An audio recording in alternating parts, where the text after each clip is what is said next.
Inorganic chemistry में बाबू आपका एक नया चैप्टर आज शुरू करेंगे 12th क्लास का,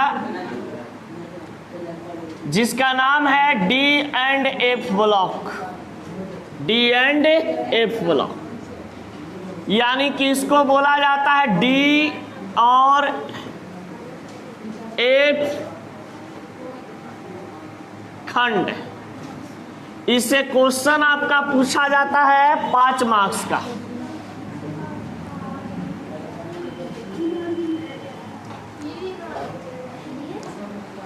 देखिए अब यहां पर आपके पास डी एंड ए ब्लॉक जो चैप्टर है, इसमें सबसे पहले आपको समझना क्या है उस पर फोकस करते हैं, बाले एंड बच्चे।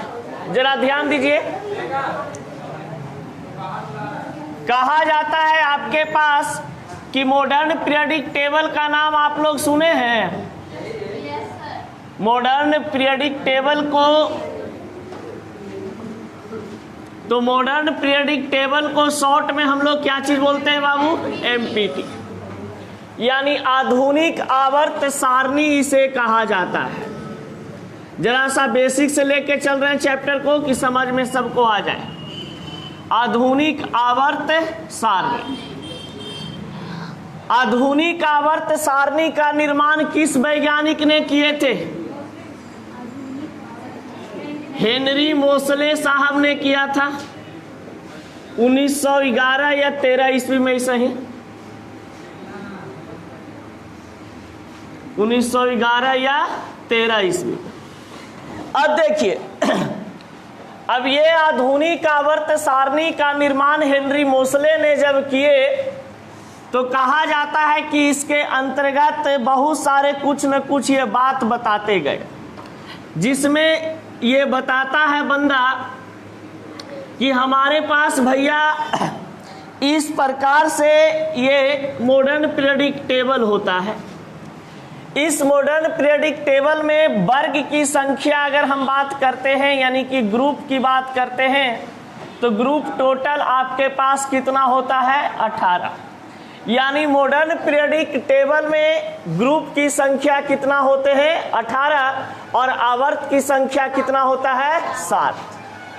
अब यहां पर बताया जाता है बाबू 1 2 3 4 5 6 7 8 9 10 11 12 13 14 15 16 17 और 1 18, यानी कि टोटल हमारे पास मॉडर्न पीरियडिक टेबल में ग्रुप की संख्या 18 हो जाता है। और यहाँ पर पीरियड की बात करते हैं तो 2 3 4 5 6 और यहाँ पर 7, यानी यहाँ पर आप बोल सकते हैं कि यहाँ पर आपके पास नंबर ऑफ पीरियड होता है, यानी कि आवर्त की संख्या होते हैं। तो आवर्त की संख्या टोटल कितना होता है? 7। समझ गए? अब यहां पर देखिएगा सब लोग, मॉडर्न पीरियडिक टेबल को यहां पर बांटा गया है कुल 4 भागों में, S block, P block, D block और एफ ब्लॉक। यानी कहा जाता है बाबू कि ये सब 11 क्लास में बात आपको बताया गया होगा कि ग्रुप 1 और 2 की अगर हम बात करते हैं तो ग्रुप 1 और 2 जो होता है ये आपका एस ब्लॉक के अंतर्गत आता है। और एस ब्लॉक को हम लोग कौन सा ग्रुप से जानते हैं? मेटल ग्रुप, यानी कि धातु समूह। अब एक चीज इसमें और आपको बता देते हैं कि ग्रुप 1 को कहा जाता है अल्कली मेटल और ग्रुप 2 को कहा जाता है अल्कलीन अर्थ मेटल। कभी कभी क्वेश्चन पूछता है कि ग्रुप 1 को किस नाम से जानते हैं, तो अल्कली मेटल यानी कि क्षारीय धातु समूह कहता है। कभी कभी कि वर्ग 2 को हम लोग किस नाम से जानते हैं, तो वर्ग 2 को हम लोग अल्कलीन अर्थ मेटल के नाम से जानते हैं। अब यहाँ पर आता है, जब 1 और 2 का खेला हम लोग खेल लेते हैं तो यहाँ पर आता है आपके पास जिसको हम लोग कहते हैं डी ब्लॉक। यानी 4, 5, 6 और 7 आवर्त को रखते हुए ये बनाता है ग्रुप आपका 3 to 12 तक, जिसको हम लोग कौन सा ब्लॉक कहते हैं? D block. और डी ब्लॉक को कहा जाता है बाबू आपके पास क्या चीज? Transition metal group. अब ट्रांजिशन मेटल ग्रुप कहने का मतलब है कि संक्रमण धातु समूह, संक्रमण धातु समूह। अब कोई आपसे पूछेगा, गेट बंद करो तो बड़ा उधर से हाथी आ रहा है, जाओ राहुल। देखिए, तो अगर आपसे कहता है बाबू कि आधुनिक आवर्त सारणी की अगर हम बात करते हैं, तो आधुनिक आवर्त सारणी में डी ब्लॉक का स्थान कहाँ होता है? तो आधुनिक आवर्त सारणी में डी ब्लॉक का स्थान एस ब्लॉक और पी ब्लॉक के बीच में होता है, यानी कि आधुनिक आवर्त सारणी के बीच में होता है। और डी ब्लॉक के अंतर्गत वर्ग कितना से कितना तक बिलोंग करता है? वर्ग 3 से लेकर के 12 तक बिलोंग करता है। यानी अगर आपसे कोई पूछता है कि डी ब्लॉक का वर्ग कितना से कितना तक होगा, तो आप आराम से बता दीजिएगा कि 3 से 12 तक होते हैं। डी ब्लॉक को किस नाम से जाना जाता है? ट्रांजिशन मेटल ग्रुप, यानी संक्रमण धातु समूह। ये सब आपका, इसमें ज्यादा आपका क्वेश्चन बाबू ऑब्जेक्टिव बनता है, और ऑब्जेक्टिव यहां से आपका क्लियर होते जाएगा। अब जरा देखिए, यहां पर कहा जाता है कि आपके पास ग्रुप जो है 13 to 18, यानी कि वर्ग की बात करते हैं 13 से 18 तक। तो वर्ग 13 से 18 तक जो बात करते हैं, इसको कहा जाता है कौन सा ब्लॉक? P block. तो पी ब्लॉक की बात किया जाता है, तो पी ब्लॉक वर्ग 13 से लेकर के कहां तक? 18 तक होते, यानी ग्रुप 13 से 18 तक के हम पी ब्लॉक कहते हैं। और पी ब्लॉक को बाबू कहा जाता है mixed element group, mixed element group. अब यहां पर गौर से सुनिएगा, मिक्स्ड एलिमेंट ग्रुप को हम लोग हिंदी में क्या कहते हैं? मिश्रित तत्व समूह। अब इस ग्रुप को मिश्रित तत्व समूह क्यों कहा जाता है पी ब्लॉक को? क्योंकि इस ग्रुप के अंतर्गत बाबू आपके पास मेटल की उपस्थिति होती है, नॉन मेटल की उपस्थिति होती है, और मेटालॉइड्स की उपस्थिति होती है। तो जहां पर धातु की उपस्थिति हो, अधातु की उपस्थिति हो तथा उपधातु की उपस्थिति हो, उस वर्ग को यानी कि उस ब्लॉक को हम लोग किस नाम से जानते हैं? Mixed element. अब यहाँ पर एक सबसे निचला सतह में प्रेजेंट होता है आपका, जिसको हम लोग कहते हैं कौन सा ब्लॉक? F block. तो ये बंदा सबसे नीचे प्रेजेंट होता है, जिसको हम क्या कहते हैं? F block. और एफ ब्लॉक का नाम होता है बाबू inner transition metal group, transition metal group, यानी आंतरिक संक्रमण धातु समूह। अब देखिए, एफ ब्लॉक को आंतरिक संक्रमण धातु समूह क्यों कहा जाता है? क्योंकि बाबू कहा जाता है यहाँ पर, हाँ नया चैप्टर आएगी 8:30 बजे तक, कैसे पता चलेगा? इंट्रोडक्शन बता दिए तब कोई दिक्कत नहीं है। अब देखिए, अभी तुरंत। अब देखिए, डी ब्लॉक के अंतर्गत एक एलिमेंट आता है बाबू, जिसका नाम होता है लैंथेनम, और एक तत्व होता है जिसको नाम होता है क्या चीज? एक्टिनम। तो लैंथेनम और एक्टिनम के भीतरे कहा जाता है कि 14 तत्व होते हैं। अब मान लो कि हमारा 14 बाल बच्चा, और हमारे छोटका भाई के भी कितना बाल बच्चा? 14। अब बताइए, 14 बाल बच्चा मेरा है तो एगो रूम में रह लेगा, और हमारा छोटा भाई के 14 गो बाल बच्चा है तो उसका रूम में रह जाएगा? तो हम लोग कहते हैं कि चलो भाई हम लोग बगीचा में घर लेते हैं, समझ गए, बगीचा में जमीन लिए, बगीचा में घर बनाए, जिसका नाम रख दिया गया क्या चीज, एफ ब्लॉक। यानी कि डी ब्लॉक के आंतरिक तत्व से बना हुआ ये ब्लॉक होता है एफ ब्लॉक, इसलिए इसको हम लोग क्या कहते हैं, आंतरिक संक्रमण तत्व समूह या आंतरिक संक्रमण धातु समूह। तो अभी हम लोग को जो पढ़ना है 12th क्लास में, ये 12th क्लास में आपको पढ़ना है ये दोनों चैप्टर, डी ब्लॉक और कौन सा ब्लॉक, ए ब्लॉक, और पी ब्लॉक भी पढ़ना है। तो पी ब्लॉक अभी इसलिए नहीं चालू कर रहे हैं कि पी ब्लॉक बड़ी लम्हर चैप्टर है, इसको पढ़ाने में 14 क्लास लगेगा, समझ गए, और ये दोनों आपका खत्म हो जाएगा तुरंत 5-6 क्लास में, समझ गए। तो शॉर्टकट में इसको जरा खत्म कर देते हैं। चलिए तो जरा सा 12th क्लास में पढ़ना है कौन block, D and F block. चलिए इसको बनाइए तो अपने कॉपी में जरा फ्रेश। अच्छा तो लिखो ना जरा, डी ब्लॉक का मतलब बाबू दानापुर ब्लॉक, डी ब्लॉक मतलब दानापुर ब्लॉक। इसको हम लोग किस नाम से जानते हैं, transition metal group, transition metal group यानी संक्रमण धातु समूह। ये इतना बार ही चलते लिखवा रहे हैं कि ये ऑब्जेक्टिव क्वेश्चन बहुत बार पूछा है आपसे कि D block is known as, यानी डी ब्लॉक को हम जानते हैं किस नाम से, ट्रांजिशन मेटल ग्रुप। ये आपको जिंदगी भर याद हो जाएगा, कभी नहीं भूलिएगा, समझ गए ना। बाल बच्चा भी बदमाशी करेगा तब याद आएगा कि मारेंगे जहां चल जाएगा डी ब्लॉक में, समझ गया। तो ये डी ब्लॉक का मतलब क्या चीज है, ट्रांजिशन मेटल ग्रुप। अब जरा इसके बारे में समझिए कि डी ब्लॉक के अंतर्गत का मटेरियल यहां पर होता है।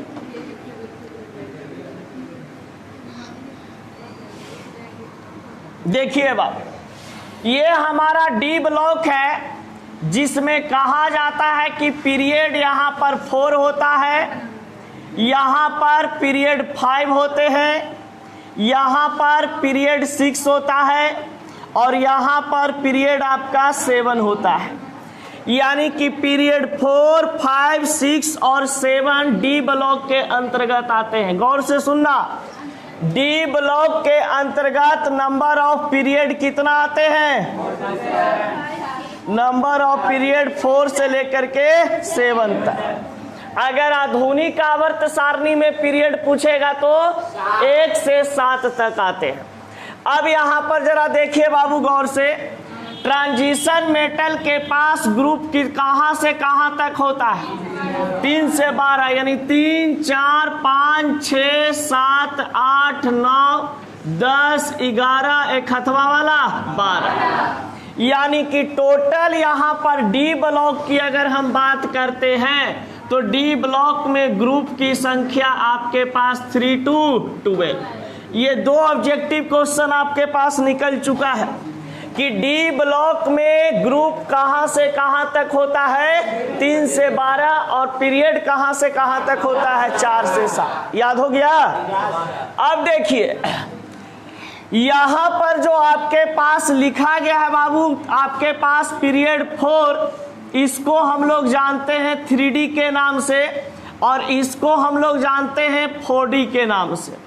ये 3D, इसको कहते हैं 4D, इसको कहा जाता है 5D, और इसको कहते हैं 6D। अब देखिए पीरियड 4 की अगर हम बात करते हैं तो यहाँ पर बताइएगा कि यहाँ से यहाँ तक होगा इसका भाग। पीरियड 5 की अगर हम बात करते हैं तो यहाँ से यहाँ तक ये होता है। पीरियड 6 की बात करते हैं बाबू तो ये होता है। पीरियड 7 आपका ये हो जाता है। अब देखिए इस ट्रांजिशन मेटल ग्रुप में कहा जाता है कि पहला भाग है ना, तो पहला भाग यहाँ पर कहलाता है first transition metal group, first transition metal group, जिसको हम लोग हिंदी में क्या करते हैं, प्रथम संक्रमण धातु समूह। अब देखिए इसमें कहा जाता है कि टोटल कितने एलिमेंट पाए जाते हैं, 10 एलिमेंट पाया जाता है। एटॉमिक नंबर आपका 21 से लेकर के कहां तक? 30 तक। एटॉमिक नंबर कहां से कहां तक? यानी परमाणु संख्या 21 से लेकर के 30 तक। टोटल कितना तत्व होगा? 10 तत्व। अब देखिएगा गौर से दुनिया वालों, दीपांशु ने गोड़ छू रहा अपने अपने। अब देखिए यहां पर बाबू 4D है। इस 4D को हम लोग किस नाम से जानते हैं? Second transition metal group. Second transition metal group, इसको हम लोग किस नाम से जानते हैं हिंदी में? द्वितीय संक्रमण धातु समूह। इसके अंतर्गत भी कितने तत्व आते हैं? 10 एलिमेंट। अब परमाणु संख्या यहाँ पर शायद होता है 39 से कहाँ तक?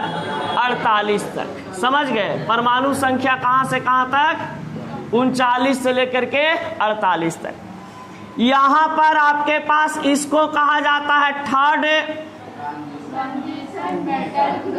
ट्रांजिशन मेटल ग्रुप, जिसको हम लोग कहते हैं तृतीय संक्रमण धातु समूह। अब ये आपका तृतीय संक्रमण धातु समूह में भी कितना एलिमेंट है? 10 एलिमेंट होते हैं। अब यहाँ पर एटॉमिक नंबर कहा जाता है कि परमाणु संख्या इसमें कहाँ से कहाँ तक होता है? तो 57 से 58 से 71 और 72 से कहाँ तक? 80। अब यहाँ पर इसको कहते हैं बाबू fourth transition metal group. Fourth transition metal group, जिसको हम लोग हिंदी में कहते हैं क्या चीज? चतुर्थ संक्रमण धातु समूह। इसमें भी कितना तत्व होगा? 10 तत्व होंगे। अब ये 10 तत्व जो होता है ये एटॉमिक नंबर कितना से कितना तक रखता है? तो 89 एक खुद रहता है यहाँ पर, तो 90 से 103 एक्टेनाइट्स में चला जाता है, तो 104 से लेकर के 112 तक ये आपके पास कहा जाता है क्या चीज? कि ये ट्रांजिशन मेटल ग्रुप होते। कोई दिक्कत? जो है खोलिए गेट, इन्हें आइए। क्या सर? गाड़ी? अच्छा बाइक किसका? अभिषेक? अच्छा राहुल तुम्हारा लगा हुआ। जा अब देखिए बाबू, डी ब्लॉक के अंतर्गत कुल कितने एलिमेंट आते हैं आपका? 10, 10, 20, 10, 30, 10, 40। यानी कि यहाँ पर कह सकते हैं कि डी ब्लॉक में टोटल नंबर ऑफ एलिमेंट कितना हो जाएगा? टोटल नंबर ऑफ एलिमेंट का हिंदी कुल तत्वों की संख्या। तो कुल तत्वों की संख्या कितना? 40। अब इस 40 तत्व में कहा जाता है बाबू कि 3 तत्व अपवाद होते हैं। 3 तत्व क्या होते हैं? अपवाद। इसमें एक्सेप्शन एलिमेंट आता है आपके पास 3 गो, जो कि बहुत बार पूछता है कि इनमें से 4 गो ऑप्शन दिया रहेगा, उसमें आपको पूछ। देखिए बाबू, यहाँ पर कहा जाता है कि डी ब्लॉक यदि आपको समझना है बहुत बेहतरीन ढंग से, तो इसमें एक बेसिक टर्म होता है जिसका नाम है इलेक्ट्रॉनिक कॉन्फ़िगरेशन। अगर आप इलेक्ट्रॉनिक कॉन्फ़िगरेशन को याद कर लेते हैं और बनाने के लिए सीख जाते हैं, जो न्यू स्टूडेंट है उनके लिए कह रहे हैं, 11 क्लास पढ़े होंगे तो ऐसे ही उनको याद हो गया होगा। तो जरा सा यहाँ पर एक नोट में फार्मूला लिखिएगा। लिखिए, फार्मूला ऑफ इलेक्ट्रॉनिक कॉन्फ़िगरेशन, यानी परमाणु विन्यास का सूत्र। परमाणु विन्यास का सूत्र। देखिए बाबू, इसमें फार्मूला क्या होता है? ज्यादा कुछ नहीं बड़ा है। देखिए 1s2 2s2 2p6 3s2 3p6 4s2 और 3d10। यहाँ तक बस आपको याद कीजिएगा। डी एंड ए ब्लॉक आपको बहुत ज्यादा मदद करेगा। डी ब्लॉक में मदद करेगा, ए ब्लॉक में नहीं। अब देखिए बाबू, नहीं आगे भी होता है, वो तो 118 तक एलिमेंट्स का निकालने के लिए बनाया गया था, बताए भी थे, लेकिन इतना तक याद रखिएगा तो अभी समझ सकते हैं डी ब्लॉक को। देखिए जैसे सपोज डैट आपके पास यहाँ पर कहता है Fe, यानी कि लोहा का परमाणु विन्यास निकाले, तो बताइएगा जैसा समझिएगा बाबू, किसी भी एलिमेंट को इलेक्ट्रॉनिक कॉन्फ़िगरेशन करने के लिए कहा जाए तो आपको सबसे पहले शुरुआत कहाँ से करना होता है, यहाँ से 1s2 के बाद क्या लिखा हुआ है 2s2, उसके बाद 2p6, उसके बाद 3s2, 3p6, 4s2 और 3d10। जस के तस फार्मूला आप लिख दिए। अब बताइए इसको जोड़िए तो ऊपर वाला इलेक्ट्रॉन को 2 2 4 6 10 2 12 6 18 2 20 10। अब बताओ यहाँ पर कितना इलेक्ट्रॉन है और यहाँ पर जोड़कर कितना आ रहा है, तब यहाँ पर कितना लिख देंगे 6 लिख देंगे। इसका मतलब कि आपका Fe का इलेक्ट्रॉनिक कॉन्फ़िगरेशन आपके पास उपलब्ध हो गया, कोई दिक्कत। अब देखिए जब भी यहाँ पर देखेंगे एक चीज इलेक्ट्रॉनिक कॉन्फ़िगरेशन में, तो यहाँ पर जरा सा समझने का प्रयास करेंगे कि ये 6 है जो बाबू लास्ट इलेक्ट्रॉन है ना, ये लास्ट इलेक्ट्रॉन किस में गया है, लास्ट इलेक्ट्रॉन डी में, यानी कि ये गया है भैया आपका डी सब सेल में। यानी कि जब किसी एलिमेंट का इलेक्ट्रॉनिक कॉन्फ़िगरेशन करते हैं और उसका लास्ट इलेक्ट्रॉन जिस सब सेल में जाता है वही सब सेल के रूप में तत्व जो है उस ब्लॉक का कहला जाता है। तो आप बताइए कि Fe यानी कि आयरन जो था 21 ब्लॉक का एलिमेंट हो गया, डी ब्लॉक का, कोई दिक्कत। यानी कि इलेक्ट्रॉनिक कॉन्फ़िगरेशन के माध्यम से। अब देखिए जब डी ब्लॉक के एलिमेंट हमें पता चल चुका है कि भैया हमारा Fe है, तो इस Fe का इलेक्ट्रॉनिक कॉन्फ़िगरेशन क्या होगा, तो जरा सा ध्यान से देखिएगा।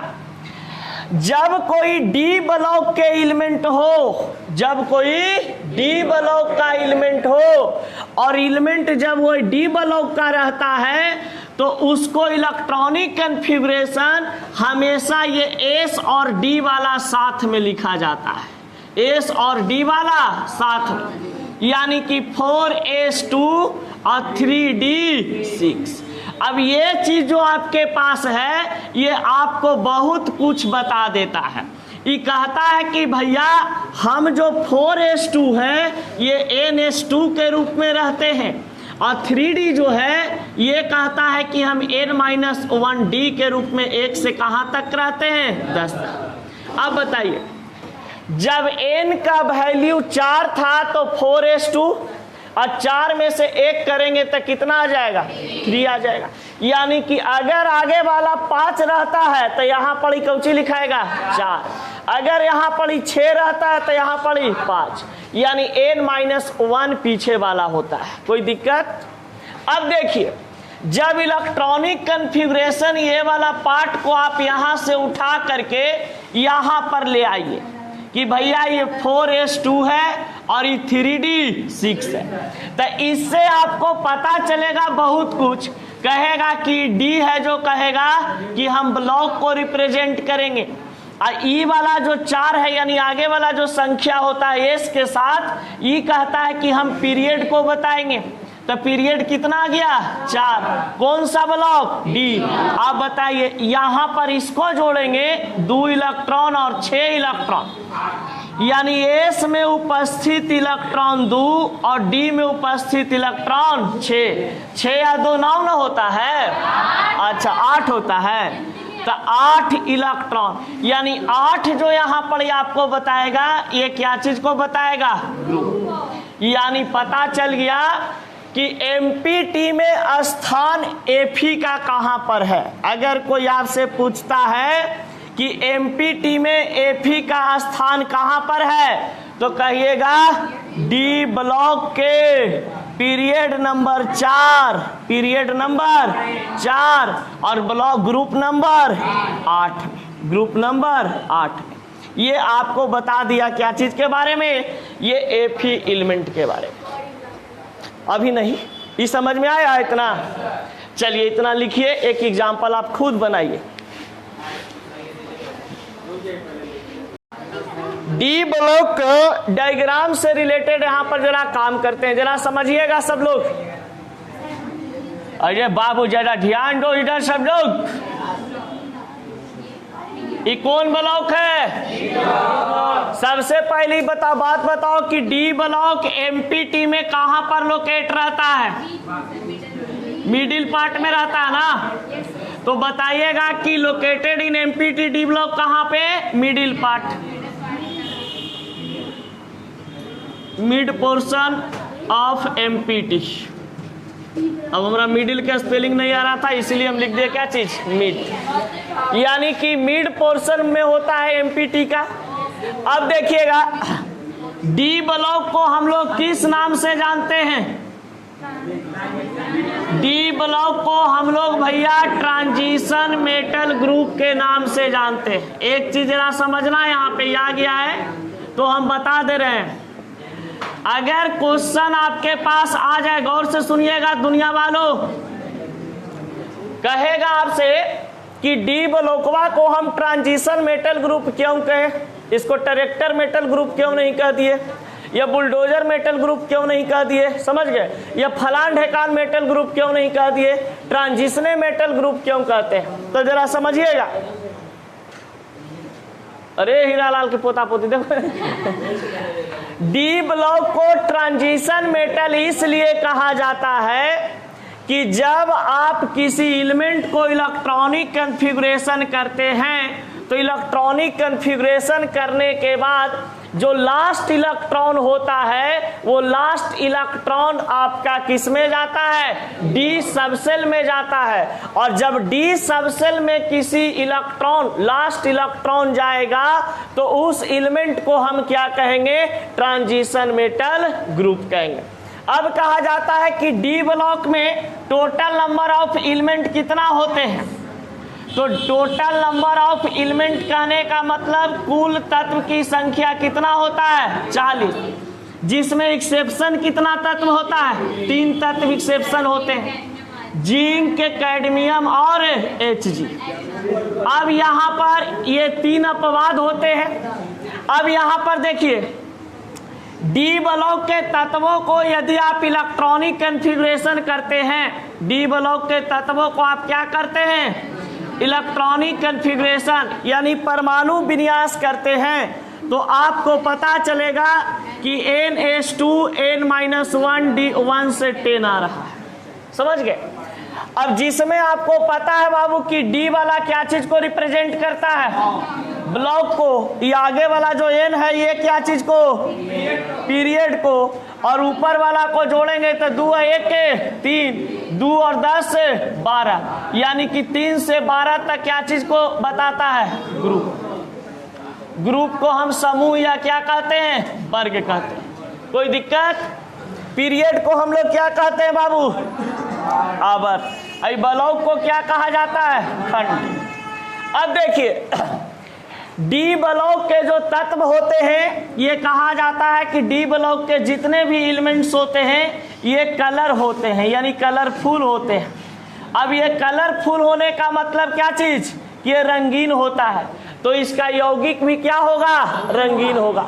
यानी डी ब्लॉक के एलिमेंट भी रंगीन, जैसे देखो सोना, चांदी, कॉपर, लोहा, ये सब कौन एलिमेंट, कौन सा ब्लॉक का एलिमेंट है? डी ब्लॉक का। अब बताओ सोना का रंग कैसा होता है? पीयर होता है ना जी, जिसको पीला कहते हैं, हम पीयर कह रहे हैं, ठीक ना मगही भाषा में। अब पीला होता है। अब बताइए कॉपर का रंग कैसा होता है? रेड टाइप का होता है, रेड येलो टाइप का, यानी कि उसके पास अपना रंग है। सिल्वर के पास कैसा होता है, चांदी, यानी कि उसका व्हाइट होता है, यानी कि सिल्वर कलर का वो पाया जाता है। अब बताइए कि डी ब्लॉक के जितने भी एलिमेंट है, सभी एलिमेंट का अपना एक क्या होता है, रंग होता है, इसलिए उसका यौगिक भी कैसा बनता है, रंगीन बनता है। देखा है ना, एक चीज तुम लोग को आगे पढ़ाएंगे बायोमोलिकुल्स चैप्टर में कि माई का जो गुण होता है वो किस में पाया जाता है, बेटा बेटी में, बेटा बेटी में नहीं, बेटी में, समझ गया। देखना, जो लक्षण के माई रहेगी वही लक्षण के बेटी होती है, समझ गए। वैसे ही चेहरा मिलता भी है, और जैसन चेहरा के बाप होता है वैसने चेहरा का बेटा होता है, समझ गए। और कितनों का बदमाश निकल जाए, समझ गए, लेकिन कहेगा कि वो बाप के गुण पर जैवे करता है, समझ गया। एगो ऐसे ही मुन्ना नाम के लड़का था, बरियरी कह रहा नहीं मिलेगा तब सर, समझ गए। मतलब हम बोले नहीं सही कि देखो बाबू, जितना बाप होता है, बाप का गुण बेटा में जाता है और माई का गुण किस में जाता है, बेटी में। यानी तो वो कह रहा है कि सर नहीं मिलेगा, तो पपुआ कह रहा है इसका नहीं मिलता है सर, समझ गए। तो हम कहली कि तो समझ लो कि डीएनए आओ का।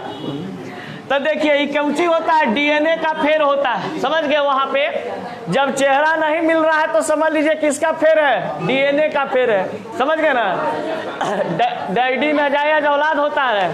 हाँ, अब चलिए यहाँ पर जरा सा देखिए, डी ब्लॉक के एलिमेंट्स जो होते हैं बाबू, ये एलिमेंट्स वेरिएबल ऑक्सीडेशन नंबर रखता है। वेरिएबल क्या चीज रखता है, ऑक्सीडेशन नंबर। अब वेरिएबल ऑक्सीडेशन नंबर रखेगा भैया, तो ये वेरिएबल आपका वैलेंसी भी रखेगा। ये वेरिएबल क्या होगा, वैलेंसी। इसका वैलेंसी और ऑक्सीडेशन नंबर हमेशा क्या होता है, बदलते जाता है, एक जगह स्थिर नहीं रह सकता है। जैसे में आप देखे होंगे, जैसे Fe2O3 है और यहाँ पर मान लीजिए Fe3O4 है, तो इसका ऑक्सीडेशन नंबर ये दोनों के बराबर नहीं होगा, समझ गए। इसका वैल्यू कुछ और आएगा तो इसका वैल्यू कुछ और आएगा, समझ गए। यानी कि जो बदलता रहता है उसको क्या बोलते हैं, वेरिएबल, और जो कांस्टेंट रहता है वो तो कांस्टेंट रहबे करता है, जो नहीं बदलता उसको हम क्या कहते हैं, कांस्टेंट। चलिए इसको एक बार लिखिए अपने कॉपी में, उसके बाद इसका थ्योरी नेक्स्ट क्लास लिखवाएंगे।